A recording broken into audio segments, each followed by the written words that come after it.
A very good evening to you. Sanbonani dumelang molweni riperile Africa Zonga yam amkela kanongono kawe na wanamunhla wa SoccerZone.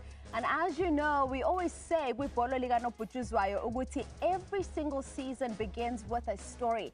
Some begin with a story of ambition, others begin with one of pressure, and some really just begin with a warning. Well, tonight the story continues to unfold right here on SoccerZone. Of course, we take you through to midweek Betway Premiership action. Only a single game that we saw this week, but crucial in terms of just shaping that early landscape of the Betway Premiership season. And then, of course, MTN 8 Wafa Wafa, there can only be one.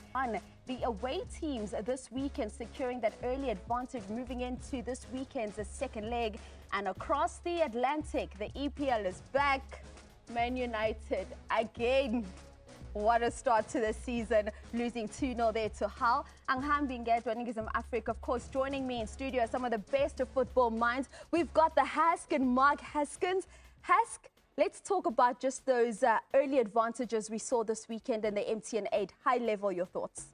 Yeah, it's going to be very interesting. Makes the second leg so interesting. I remember playing the MTN 8, and when the two-legged semi-finals were introduced, it changed things completely because we weren't used to that in local football. So the second legs are going to be very, very interesting. Very interesting second legs. We're looking forward to out in a Wafa Wafa where there can only be one. Idumeleng, the Spider Kid, Kune.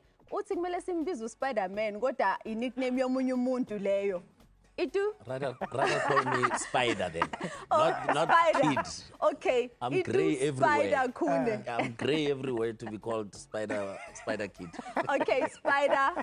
A quick one from you in terms of the EPL. What a start to the new season when you look at the defending champions Arsenal just hitting the ground running. And it looks like the problems may continue for some teams when you look at the likes of Tottenham. Evening V and evening to the viewers at home. Definitely a great start from the champions and a very sad start for Man U. But again, a lot of teams are going to struggle this season. Manchester United, Man City, whom were depending on the two defenders to score those 2 goals. Haaland is there, but he's not getting the De Bruyne's passes, So, yes, a lot of teams are going to find it difficult to compete and to challenge for the league. So Arsenal to defend their league title. Arsenal to defend their league title. It will be interesting to see how that top 4 then shapes up in terms of the UEFA Champions League. We've also, of course, got the Super Journo in the house. He'll be bringing us some of those top stories in the world of football in just a bit. But Principal, Reperle Mangovo. Today, he on the spinal cord. So if someone uses this knee on the spinal cord, what does it mean? So, Lokuruko Ausubonanga Tamalaka SoccerZone, Itakupzela, was the correct card given for a knee on the spinal cord or not? Sure. And this is the second time we're seeing not a knee, but a leg going towards the back of a player. We saw it with Tashreeq Matthews as well in that game that they played in Mamelodi Sundowns. But let's take you through to the massive topic that we've got for you tonight out on SoccerZone. And we're taking you through to the world of the MTN 8. We want to know which team impressed you the most following the first leg of the MTN 8 semi-finals. Of course, we are out on Facebook. We're on X. We're on sabcsport.com as well as on TikTok at SABC Sport. Looking forward to getting your thoughts there. But of course, we've got one of the best football journalists in the African continent gracing us every single week right here on SoccerZone. Super Journo, we've seen a lot of things being said out on the social media streets, but we know you have the real scoop. What's up? Yeah, the breaking news of the highest order, this one. Orlando Pirates, if the offer is right, they will sell without a doubt.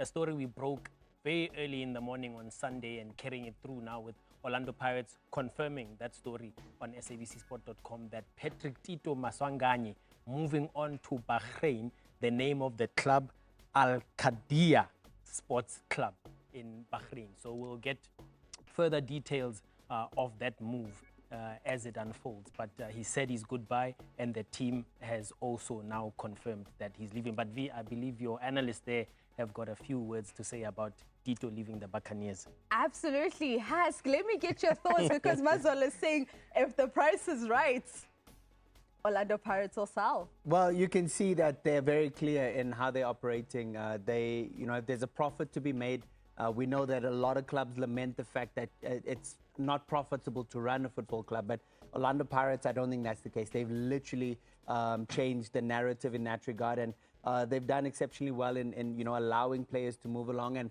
go and live out their dreams of playing football abroad. And I hope it's financially rewarding for both club and for the player individually. Well, Mazola will not tell us the numbers, but he tells us that he has seen the contracts, he has seen the numbers, and we're going to throw it back to Mazola to continue just to telling us what's making news out in your world of football. Yeah, the next one is around a former teammate of skipper Spider-Man. I caught up with him. He's now moved on. He's retired, as we know, and he is a coach. But he spoke to me about his CAF B licenses. So he's taking this thing to the next level. Here's Major. But you do know me, I focus mainly on strikers. So for me, getting this diploma, it will be an exciting thing personally, and also it will come at a great value for players that come to Mesa Strikers Academy, because I want to produce strikers that are well knowledgeable about the game and understand the ways in which they can succeed in this game. Now, some developments around Pitso Mosimane and Safa. My colleague Velile Mnyandu has been following this closely. Now, what we're hearing is that personal terms talks have all but concluded. Just a few niggles here and there. But Coach Pitso Mosimane expected, at least we hope, to be confirmed as the Bafana coach for a second tenure this week. Bafana have an Africa Cup of Nations qualifier in September, so they need a coach pronto. Otherwise, they might have to call Mulifin Tseki to stand in on the interim there. And then we move on to our final story. It still concerns Safa House. It's the Minister Gayton Mackenzie. He says, Ubatla 13 million high back in the account. I wrote Safa a letter requesting them to return my money. They asked for 21 days of grace. I am angry because what else can I do? He says all the problem are blamed on Danny Jordan, the Safa president, but there's a lot of interference there. He simply wants VAR to happen. But what is stopping this thing of VAR to happen? Yeah, for that and more breaking news story, keep it locked on sabcsport.com. Back to you, V. Our 13 million in Melabu. How much is the cost of VAR? But the ambulance, yes, it's in visa. It's your Tito out in Bahrain. And on that note, let's take you through some of the players that stood out this past week and take a look at the MVP. Yeah, certainly Dion Hotto there with an absolutely sensational strike. Nothing Melusi Betulezi in goal for Sekhukhune could do about that one. Yeah, definitely a great strike from Cassius Mailula with his weaker foot. So I give this one an MVP of the week. Great goal there from Cash, and also what a ball from Shezi into the goal poacher supreme from last season. That is Junior Dion, making sure he opens his account for the season. Well then, those are those players you can look forward to in the MVP. Vote for your favorite one. We've got Cassius Mailula, we've got Dion Hotto, as well as the top goal scorer from last season's Betway Premiership, Junior Dion. You can vote for yours on X, SABC Sport, on Facebook, as well as on Instagram. We're going to take you through to an ad break, Niggism Africa, but when we return, a lot to unpack in terms of what we've seen happening out in the Betway Premiership. Of course, just that one game, but as we spoke, that 3 points for Mamelodi Sundowns now leaves them tied on 7 points at the top of the table. While Betway Premiership action, we spoke about just that single game, Mamelodi Sundowns up against Gallants. Gentlemen, give me your thoughts here, because we of course saw Malebongwe Khoza as well as a Cassius Mailula, who's been a goal machine since returning back home. Yeah, certainly, and what a goal it was, this one. Grant Kekana with the flick on after the Basadin cross, and Obas bringing it back to Mali, who finishes beautifully. But this the interplay here into just top-notch football. Interplay was top notch. The patience on the ball, moving the ball, and the players moving to get into good positions. There's Cassius. After Mudiba made the run to take the defender away, it opened up for Cassius to take a strike. You have to love that. Cassius will not, in that area, Modiba can be free and screaming, making noise. Yeah. It doesn't matter. He's going for goal. Yeah. So now that was... And that's what you want from a player in his position. I've always said I'll never fight with my striker for having a strike at goal. That's what he's there for. He's there to score goals. When it works, we praise him. If he had missed that, people would have been like, oh, he should have passed to Modiba. No. Your strikers must have strikes at goal. Yeah. Beautiful. And it worked for them. They got the 2 goals against Maruma Gallants, many thinking this was going to be a very difficult encounter. We know how Coach Puti Mohafe looks whenever he comes up against Sundowns, but at Maruma Gallants, falling short there. But when you look at some of those midweek fixtures that we're looking forward to tomorrow as well as Wednesday, your pick? The big one for me is Sundowns Amazulu. That's a top 4 clash. The two find themselves basically in 3rd and 4th respectively, and that one is going to be very, very interesting. Coach Arthur Zwane and Amazulu, the way they started the season have been fantastic, and looking forward to seeing them against a title contender in Sundowns. All right, and when we look at the table, the bottom half of the table, you've got the Coach Puti Mohafe-led Maruma Gallants, followed by Coach Siema Siwelele occupying 15 and 16 there. Golden Arrows in that 9th position. What do you make of the bottom half? A very bad start for all the bottom teams. Not to have a win in 3 games. I think it's a very bad start, but the league, it's still a marathon. It's still long from finishing, so they will definitely come around and start picking up points. And of course, the big one there, Golden Arrows, yet to concede a goal this season. They've played up to 3 goalless draws. But we look at the top half of the table, 1, 2, 3, 4, all sitting on 7 points. That speaks to how exciting a season we're looking forward to. Well, look at, you have to count 5 and 6 as well, just a point behind at 6 points. And who would have thought Milford would already be sitting pretty on the log so early on. So certainly looks like it's going to be a very, very interesting season. And I mean, why not have a 4-way race for the title? We've been in the past, it's been a 1-horse race. Yeah. Last season, we saw a 2-horse race. Now, if we can have a 4-horse race, why not? It would be great to see. We just want a race. We just want a race. And as many teams as possible in that race would make the league so interesting. That, and it speaks to how closely contested the league is. I'm all for that.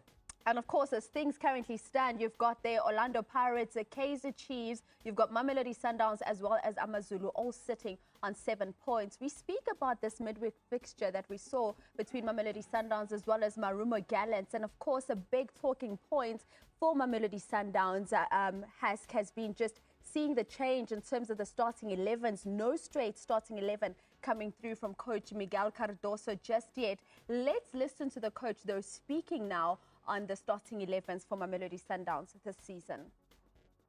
This lineup had not even one single player that played the second match on the Champions League last year.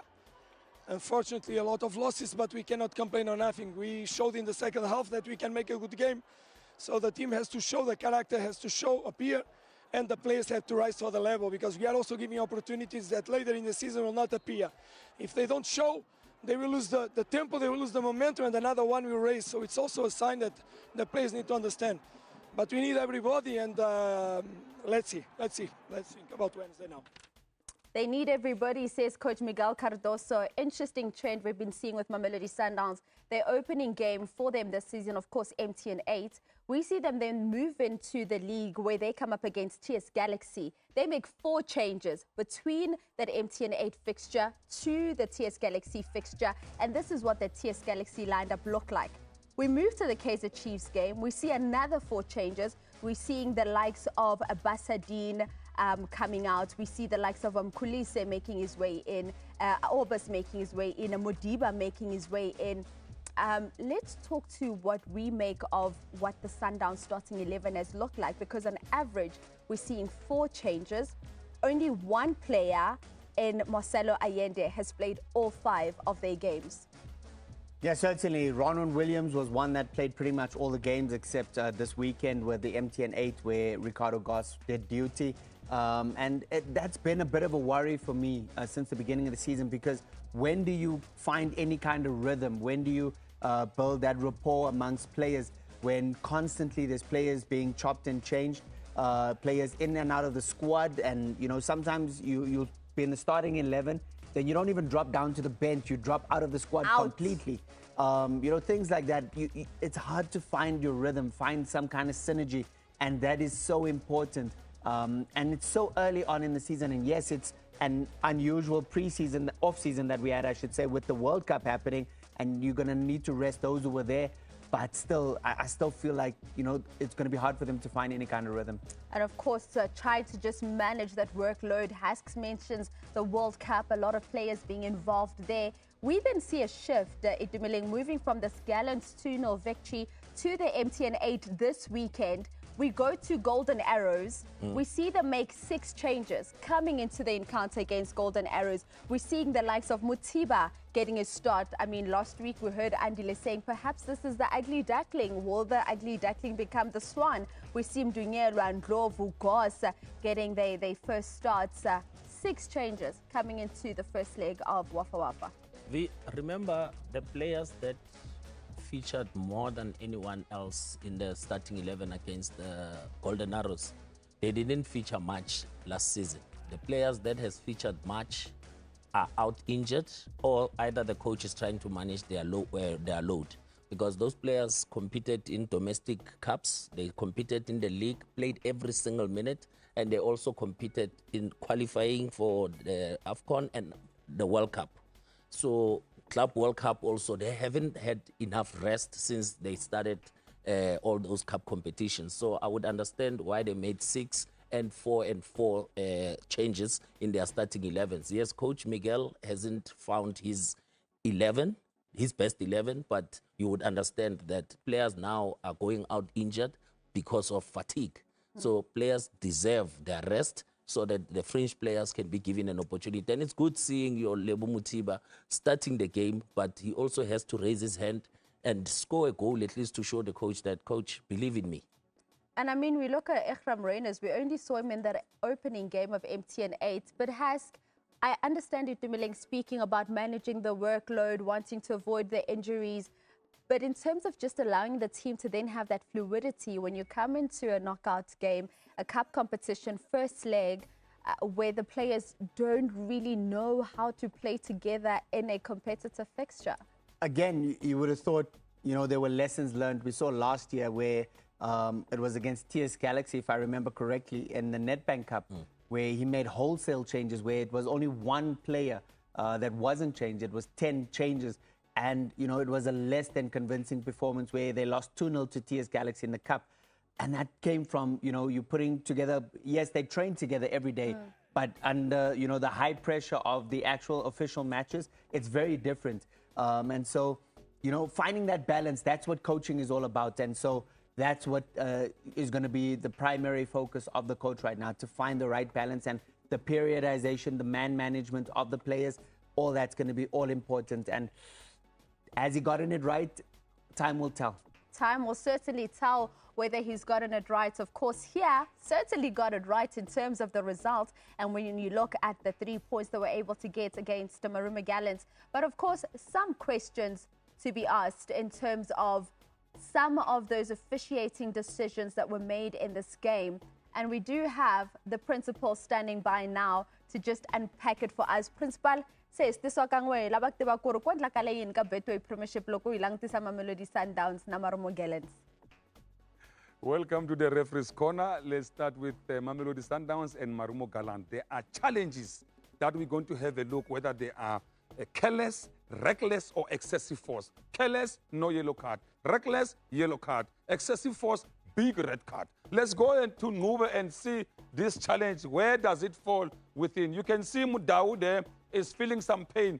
Players are targeting the ankles these days. Look at it there. He goes straight to the ankle of the player there. So here, it's 2 ways. It can either be excessive force or reckless. Reckless means the player acted with disregard to the danger or consequences for his opponent. This player did not finish the match on the day, but nothing came out. No yellow card, no red card. City no man Nduli. I one bay funny Pumiri. If the intensity is low, yellow card. If the intensity was high, red card. I will go for yellow card for this challenge, because for coming out with nothing and then the player did not even finish the match, something is not right. Right, let's go to the next one. See, records, so one man, records. So let's see the serious. Look at it there. A straight leg and then straight on the knee. What do you call this? This is reckless tackle. The player should have been yellow carded for using what? For acting with disregard to the danger or consequences for his opponent. Anga kumangi chumu aswisasekanga.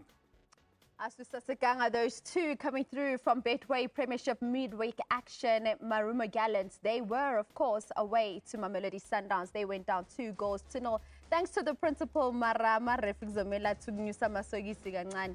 Let's take you through to an ad break. When we return, it's all about MTN8 Wafa Wafa.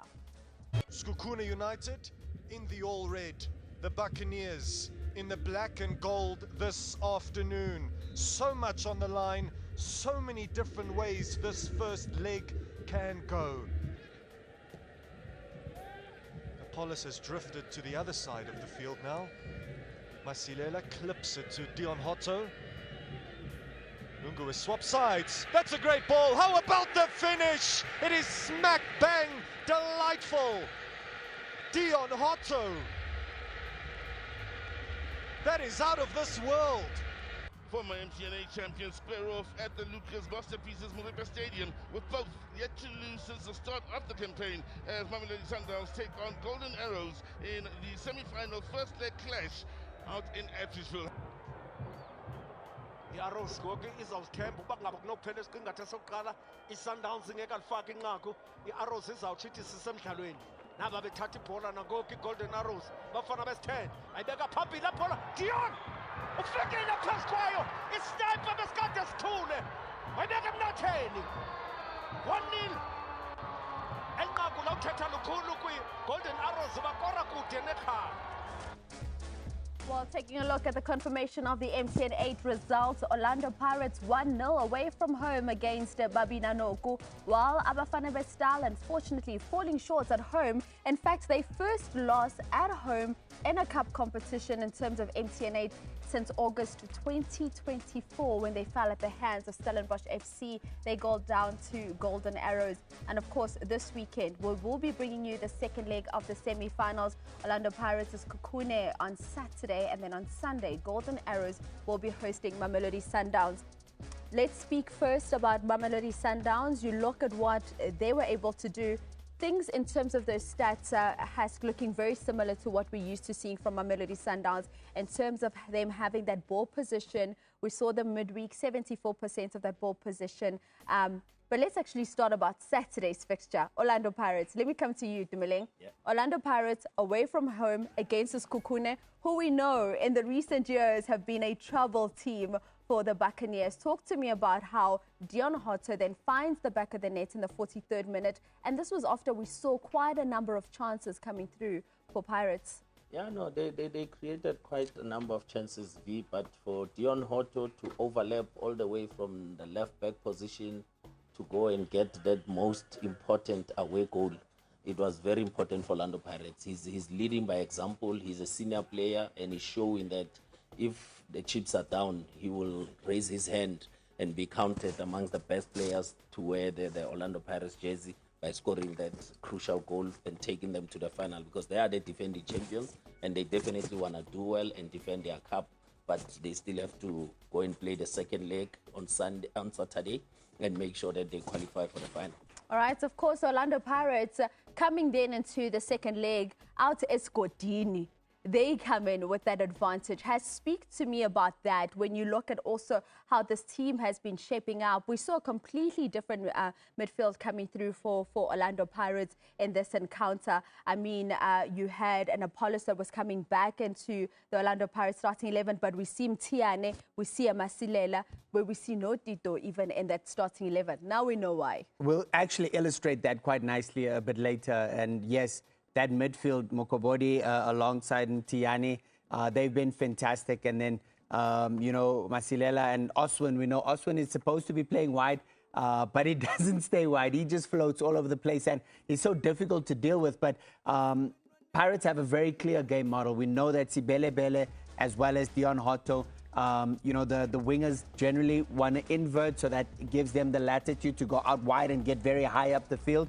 But they always have that block at the bottom where you have your two centre backs with your two holding midfielders. They'll always stay. And we'll certainly illustrate that a bit, a lot closer a bit later. But fantastic in terms of seeing how they go about their game.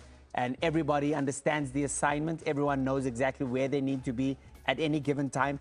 And that's why Coach Wadu is so emotional, because he puts a high demand on his players, and everyone knows exactly what's expected of them. You look at Orlando Pirates in that encounter against the Sekhukhune, you look at those chances they had at goal, 15 shots at goal, 5 of those on target. But Itumeleng, when they come up against the Sekhukhune coming into the second leg, what are the expectations there? Because the Sekhukhune at this point have nothing to lose. Yeah, Sekhukhune has nothing to lose, V. They are going there to try and win the match, because they would have faced Orlando Pirates for the third time in 1 week. So I think they have to go out there and give good account of themselves. And if they don't do well during the week in the league, they have to make sure that they go all out and make sure they get that important away goal at Escotini. Also, how does that midweek action then tomorrow night between Orlando Pirates and Sekhukhune at the Orlando Amstel Arena shape things up? It's going to be interesting, especially on the part of Pirates, to see how they possibly, what changes they make. The coach has spoken quite at length about how he wants to protect players, especially the load of the players, the likes of Oswin Apollos. So will he? I don't expect that we'll see Oswin play tomorrow. He very likely will be rested, and quite a few other players as well. But they have the ability to do that because they have a greater squad depth than Sekhukhune would have.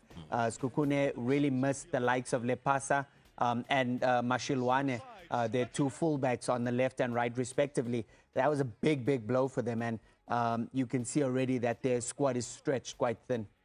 Mashilwane simazi kahle uphuma khona kundle emnyama umdlali we-Orlando Pirates currently on loan there. Let's then talk to when you look at an Orlando Pirates point of view as well, because a lot like Mamelodi Sundowns, quite a number of injured players that are not available. We look at the likes of Evidence Mahopa. We know Ngwana Sesi critical to this Pirates team. Talent Mbata as well there. Tebang Muremi speaking after the game, just saying he got a bit of a knock. We're not sure whether or not we'll see him tomorrow night or on the weekend.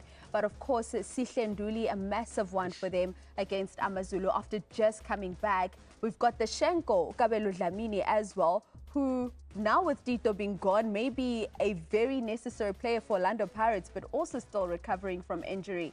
And Nemtangela. It's very sad, V, at this stage of the season. It's very early for players to be getting such long-term injuries. And these are starters. These are Bafana players. And Bafana is also playing in September. They are qualifiers for AFCON. So it's a big loss for respective clubs and, of course, for the national team. But again, the fringe players who haven't been given enough game time, they have to step up now and show, because Pirates has brought in a lot of youngsters from their DDC, so they have to make sure that they step in those players' positions and make sure that they do what the coach expects of them and get the positive results and make it difficult for the regulars to, when they come back, difficult for them to get back into the team. Your quick thoughts, Hask? No, certainly the squad depth is phenomenal, and how Pirates have gone about assembling the squad. You have to give a lot of credit to their recruiting team, everyone involved at the club. This is one of the best assembled teams you can find, because they have like-for-like replacements almost in all departments, and that takes quite some doing. And so huge credit to Orlando Pirates and their recruitment team. All right, well, on the other side, in terms of MTN8's action, we of course saw Mamelodi Sundowns in Sunday's action. They were up against Golden Arrows at home at the Lucas Masterpieces Moripe Stadium. Let's hear what Coach Miguel Cardoso has to say. Now we need to think about what we have in the middle of the week, because this team didn't play when we played, and they're going to rest now to receive us. and we still have a match to play. So let's see. Let's prepare Amazulu and then think about Golden Arrows again. Well, everyone's going to be preparing for their midweek fixtures, not just Mamelodi Sundowns, but before, of course, that second leg return. But let's talk about this injury list as well as at Mamelodi Sundowns, because you're seeing key players. We're seeing the likes of Tebogo Mokoena, Khulusa Mudau, of course. We have not seen much of Arthur Salas. Antonio van Wyk just also coming into the fold. Similar to Orlando Pirates, these are starters. These are players who finished the season and who started the season. But again, their setback, it's injuries, early stage of the season, and it's very sad to lose them. And now the team is struggling all of a sudden. So they have to go out to Durban against Arrows and make sure they grind the results with their players that are available. And speaking about going to Durban against Arrows, come the return leg this weekend, how does Sundowns get the job done? Well, again, as Coach said, they're not going to be thinking too far ahead. Arrows, yes, is waiting for them, but they've got a very tough assignment against Amazulu as well. You know, the coach wasn't quite happy with the performance, especially in the first half. Does he now again make changes, or does he allow, you know, for some momentum to build and allow, you know, some of the players to just get that second game, get that third game, and really get into a stride? Those are all the, you know, it's easy for us to sit here and say he should. But this is why, you know, the coaches are there. This is how they earn their money. They need to make these tough decisions, and they have to live with the decisions they take. And so, you know, you wish them all the best, but it's not an easy position to be in. All right, of course, Coach Miguel Cardoso coming up against Tito come this weekend in the Wafa Wafa. But before that, of course, is Betway Premiership action. Let's now take you through to the principal in terms of MTN 8 Wafa Wafa this weekend. Yeah, Wafa Wafa Mpela. We're going to MTN 8, Sekhukhune, Orlando Pirates in Polokwane.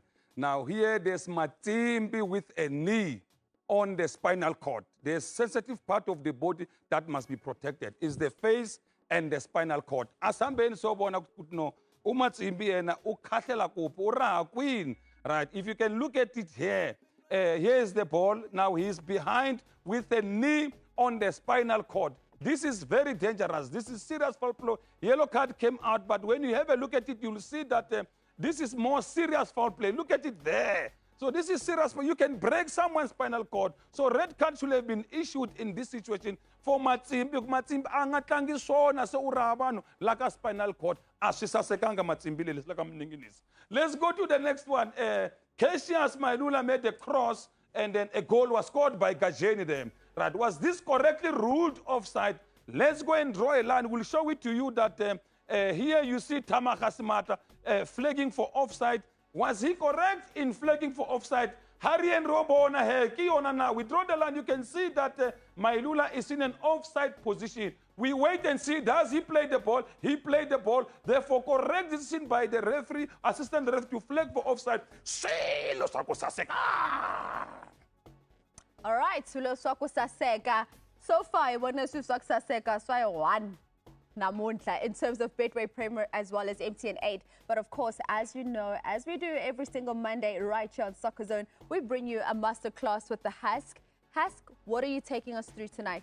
Well, there's two different moments that we'd like to talk about. It's specifically in the Pirates and the Sundowns respective games, and it's about those two respective teams.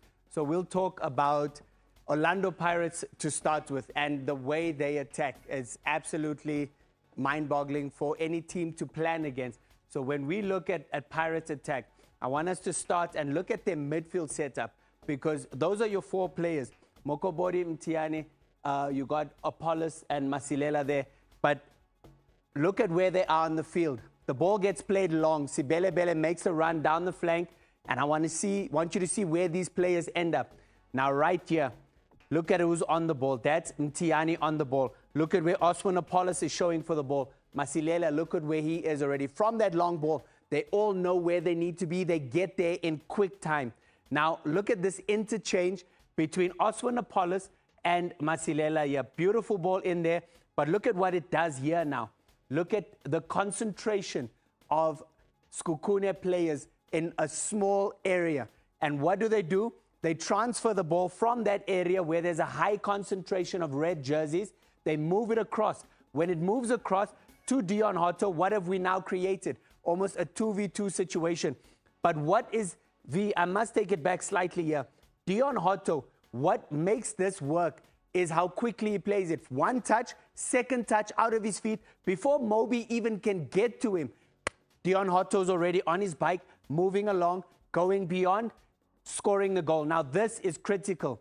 1, 2, 3, 4, 5, 6 black jerseys in the middle, in the penalty area, all looking to profit. When you get 6 attackers getting forward, you give yourself a high chance of scoring goals.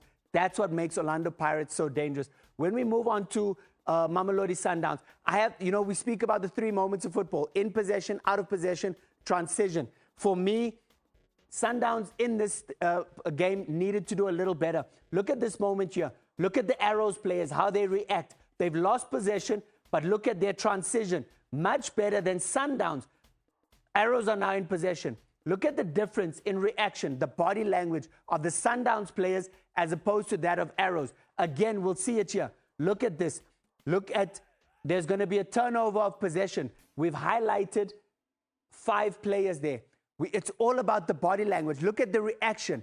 It's about, when we speak about transition is all about how quickly you react when you go from defense to attack and when you go from attack to defense. Now, for me, Mamelodi Sundowns in this moment, and this I also have an issue with. We've got 5 players up. Look at this area there. There's not a single yellow jersey. So the defense has cleared the ball, but they haven't followed it. So there's a big distance between the attack and the defense. And so when the ball advances, look here now. Look at the reaction. Look at the reaction of the Sundowns players. Is it good enough? Are we pressing quick enough? The distances. Now, right there. The distance between your top striker and the last defender, it's too big. There's too many gaps in between. Now, look right here. Shezi. And we spoke about what an absolutely delightful ball it was that he played.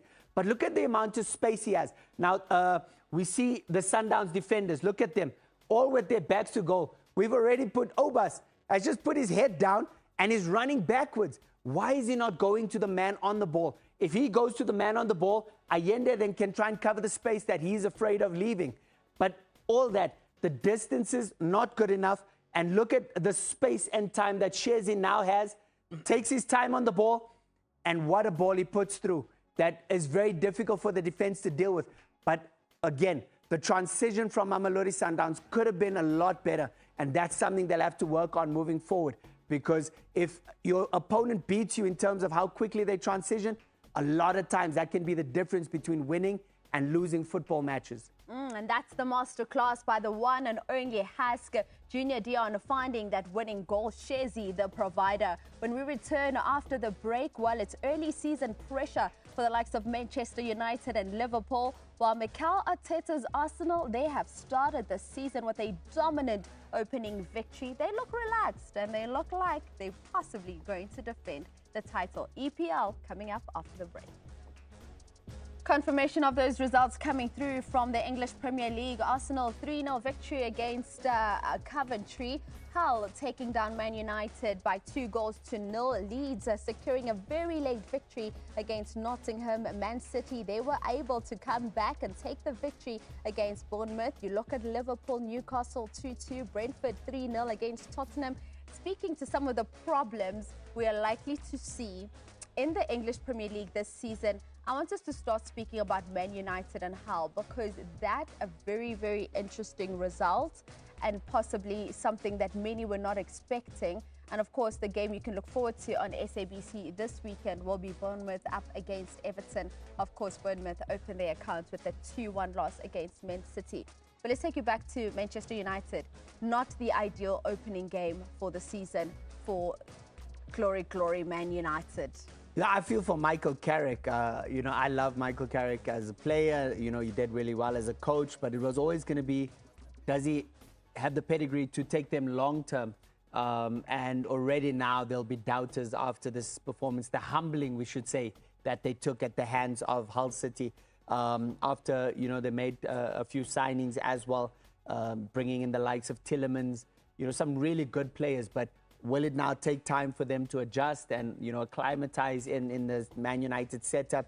But certainly from a Man United perspective, the worst possible way that they could have started the season. And of course, just a confirmation there of some of the players coming in and leaving Manchester United there, Itumeleng. Yeah, great signings. We looking at Andre Santos from Chelsea, what a player in the middle of the park. And Yuri Tillemans, we know what role he played in Aston Villa's way to win the trophy last season. In Europe. In Europe, and he played a huge role as their captain. And of course, Carl Dallo from Leeds, he was scoring a lot of goals for them. So Man United made great signings, but will they gel with the rest of the players? We're still yet to see that, because they didn't add any value in yesterday's loss. And they didn't add defenders, because that's what they need. They only have Maguire. I mean, that's, the big issue there is still defense. But this is a team that's going to be even more worried, because when you look at, look at what they spend there. I mean, 100 million on Tonali, 85 on Fernandes.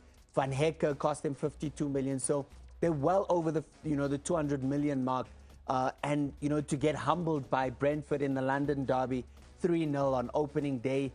You could see there, De Zerbi, holding his head almost like he ran out of ideas. And he's a really top-notch coach. And it seems like there's worrying times for Tottenham ahead.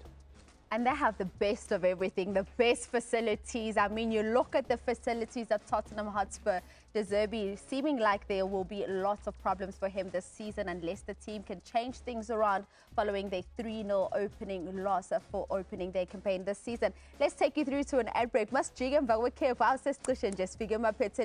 Of course, we still bring you who the winner of the MVP is. Have you voted? And we bring you the moment. And your MVP today, Dion Hotto from Indlemnyama, securing a massive over 50% of the vote ahead of Cassius Mailula as well as Junior Dion. All right, let's take you through to the moments we all look forward to on a Monday. Here is your Mumish.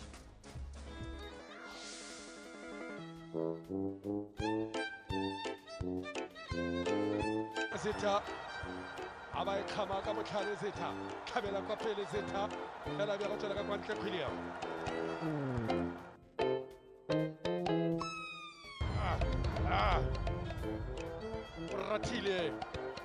ratile botlhoko le gone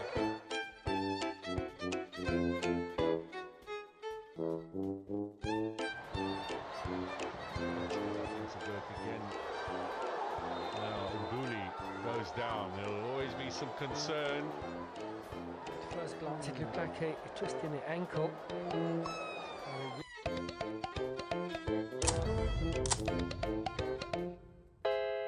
Nduli, man. I don't want to see a player that is coming back from an injury and then is back to, is out again injured. Sorry to the play. Hey, Mazola, Kobe. But don't blame the referees, even the players. Maybe the minister will help you, but you referees, out. Out. I 100% agree with you, Mazola. Thank you so much to Davik, the Super Journal, Itumeleng, and of course the Hask. And it was a big weekend with the 19th Annual South African Sports Awards. The Andrew Mlangeni Green Jacket recipients, two of them in the world of football, Mlungisi, Professor Ngubane, as well as Nelson Teenage Dladla. A massive congratulations. And of course, the SABC was bringing you that live. Thank you so much. God bless, gentlemen. Azish. Ma'a, in with you next week. Good night. God bless.